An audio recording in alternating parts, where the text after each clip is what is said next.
The second set of college football playoff rankings will be released on Tuesday. And here's a look at Brad Crawford's projection. No changes in the top four: Ohio State, Indiana, Texas A&M, and Alabama. And in the first round, it'll be North Texas at Georgia, Georgia Tech at Ole Miss, Texas at Texas Tech, and Notre Dame at Oregon. I like that Georgia Tech-Ole Miss matchup. Brent Key against Lane Kiffin. They were on the same staff at Alabama. That could get spicy. A lot of spicy matchups is what Brad Crawford is projecting. Back here with Cardale Jones, Richard Johnson. Let's welcome in the aforementioned Brad Crawford. Look, the CFP committee told us that a two-loss Notre Dame team is better than a two-loss Vanderbilt squad, and it's something that we were going back and forth, Brad, in the green room. Cardale, do you agree with that Notre Dame two-loss is better than a two-loss Vanderbilt team? No, I do not. I think Notre Dame schedule hasn't been as strong as Vandy's in this point. I think Vandy even have more impressive losses on their schedule. I know that the Texas loss may look a lot better at the end of the season, depending on how they finish. But they went to Alabama, they played in Tuscaloosa, and they gave them all they can handle up into the fourth quarter. And then I would say their wins are better than Notre Dame wins as well. So it's tough for me to say Notre Dame gets that again for the second year in a row over a team like Vandy, who, if they win now, be a two-loss SEC team with some impressive wins. More impressive wins than Notre Dame. My thing with Vanderbilt, as you look at this Vanderbilt resume, you're hanging your hat on a win against LSU, who may end up as a 5 or a 6 loss team when all is said and done.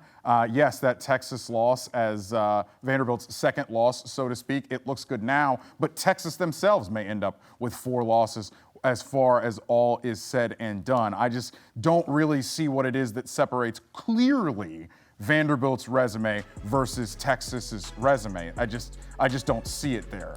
Vanderbilt's resume and Notre Dame's resume, I just don't see it as far as that's concerned. Notre Dame absolutely handled business today also against Navy, albeit a Navy without their starting quarterback. But Notre Dame this season has gotten better week in and week out since that close loss against A&M earlier in the year. Brad, how much does the committee value that, getting better week in and week out? I think it means a lot. Red hot and recency bias and all that stuff comes into play. I know that's not technically part of the committee's protocol, but we know that's part of the discussion. I agree with Cardale that Vanderbilt, at the end of the day, is going to have better wins overall than a maybe two-loss Notre Dame team. However, Notre Dame's lost 1 point to unbeaten Texas A&M. Texas A&M is probably a 2-touchdown favorite right now against Vanderbilt. If Notre Dame and Vanderbilt played tomorrow on a neutral site, Notre Dame's at least a 7.5, 8-point favorite, at least according to my projection. So I would have no issue with the committee putting a 10-win Notre Dame in over a 10-win Vanderbilt if the Commodores do win out and beat Tennessee at Neyland in the finale. If this Vanderbilt team is the drive for 5, you know that Greg Sankey will be pounding on the table, Richard. This is something you and I talked about. Yeah, it's the circular reasoning of the SEC. It's that a mid-SEC team is better than a mid-Big Ten team, for instance, simply because they play in a certain league. It's just your circular reasoning is circular argument. It's what the SEC, quite frankly, is very, very adept at. And I went to an SEC school, by the way, before you come for me. Let me ask you guys this. Do you put a 10-win Vanderbilt team in over a 9-3 Texas team? Listen now, Texas beats Vanderbilt head-to-head, and then Texas splits against Georgia and Texas A&M over the next 3 weeks. One of those 2 games for Texas, if they win, that's better than anything Vanderbilt's done this season. Yeah, and then you'd also have Texas. I understand Vanderbilt made that a close game at the end, but you had Texas controlling that game almost throughout until Vanderbilt really came on strong there late in the fourth quarter last weekend. Yeah, if you're Vanderbilt, you need Texas to win out. Right? I mean, that's going to help your cause. Yes, yeah. That's going to help your cause. All right, let's take a look at Brad Crawford's projected first 4 teams out. This is like college basketball. First 4 out here, out of the CFP, BYU, Vanderbilt, Oklahoma, and USC. And let me preface here, this would be their final record. End of season is what this would look like. First 4 out. Richard, first glance at this, what's your reaction? So this is a BYU that is making the Big 12 championship game and losing again in the Big 12 championship game, I'm assuming, just as well as I know, Brad, against Texas Tech a second time. So you'd have BYU losing twice. USC there as his 4th team out is very, very interesting. USC there with a strong finish to the season, potentially sitting right there, getting close, but just so far from the college football playoff. It's interesting the way this stacks up.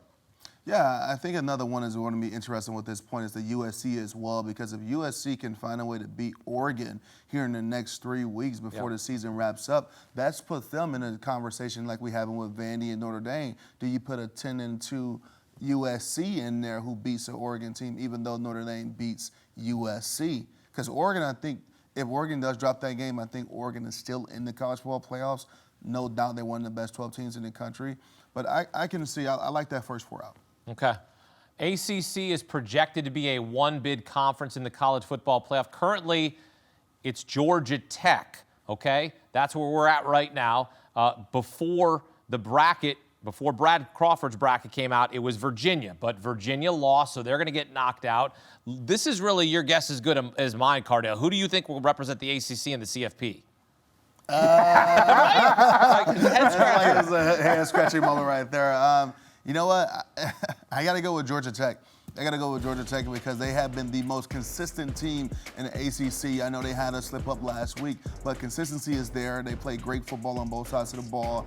Hayes Kings is one of the best quarterbacks in the ACC. But I'm going to have to go with Georgia Tech at this moment. It's hard to trust Miami. Over the last couple of weeks, they forgot how to run the ball and play great defense. I know they got to win today versus a struggling Syracuse team, but I have to go with Georgia Tech. It all goes through Pitt, by the way, for this league. Pitt has Georgia Tech remaining in the schedule. Pitt also has Miami. So all roads are going to lead through Pitt, I should say, as far as hashing out the rest of this ACC race. It's fascinating that the Panthers, after making the quarterback change, have found a little bit of a groove, and I think they're rolling right now. Maybe Pitt can sneak into that ACC championship game if everything could break right. So, Brad, we're just picking a conference champion, really, right? I mean, if we think that Georgia, I would agree with Cardale. I think Georgia Tech will be the conference champion in the ACC. This has been a one-bid league for weeks, Hakeem, and I think the nightmare scenario sort of unfolded tonight with Virginia losing at home to Wake Forest. You had Louisville losing in overtime to Cal. Those were two teams that were the highest ranked in the committee's eyes Tuesday night. They're both going to be outside the top 15 now. I think the first playoff rankings were essentially an indictment on the ACC. You even had 3 Big 12 teams, including Utah, ahead of the ACC's highest ranked team, which was unbeaten Virginia before this evening. So ACC right now, I think it's Georgia Tech's league to lose. But like y'all mentioned as well, Pitt has a chance to win out. Duke could even win out, and with a few balls rolling their way, could also win the ACC and get to the playoff as a 4-loss team.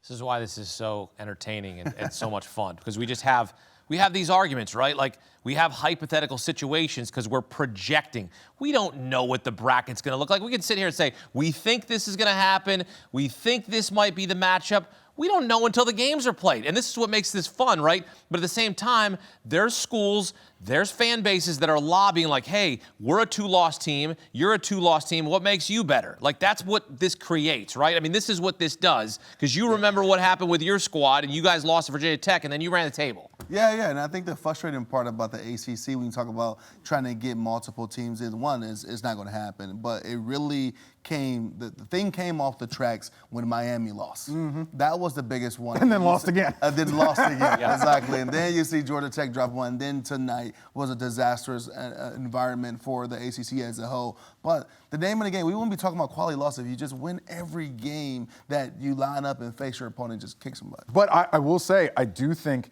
college football fans have to understand this is the new paradigm. We sit up here and we talk about parity. We sit up here and talking about these leagues are playing more conference games. They're playing more power conference games. When you add extra good opponents, it's a lot harder for some of the bottom feeders in these leagues to schedule their way to 6 wins. And with all the stuff with NIL and rev share, the way the talent is being distributed right now, the bottom of these leagues are just a little bit closer to the top of these leagues. So you're seeing situations where upsets are happening more often, where surprise teams are kind of coming out of nowhere. We just sat up here on this desk and talked about Vanderbilt's extremely legitimate case for the college football playoff. Vanderbilt. It's a new paradigm in college football. College football fans have to get used to it, and that's what makes it so fun. Brad, I'll give you last word.